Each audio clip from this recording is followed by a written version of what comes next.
So ito yung top 5 essential para ikaw ay masinso at yumaman.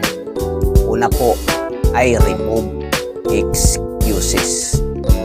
So ano po ang remove excuses? Ang remove excuses po ay dapat po hindi ka mareklamo, wala kang reklamo kung ano man ang gusto mong gawin.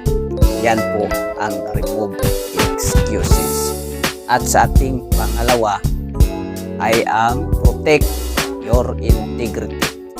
Dapat po protektahan mo ang iyong integridad, ang iyong nag-iisang pangalan para mas bagay ka sa iyong negosyo. At sa ating number 3 ay improve your communication. Dapat po mas ma-improve mo yan ang iyong komunikasyon para sa iyong business. Kung halimbawa may business, existing business ka ngayon, dapat po improvein yun ang iyong komunikasyon.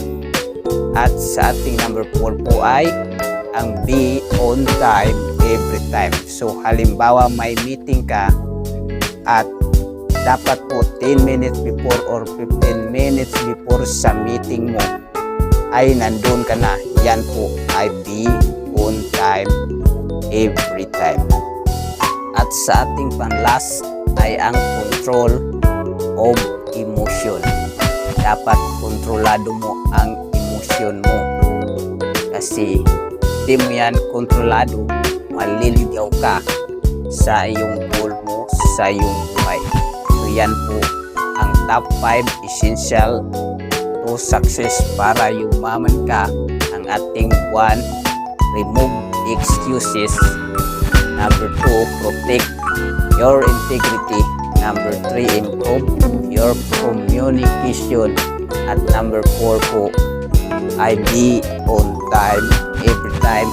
And number 5 is control your emotion.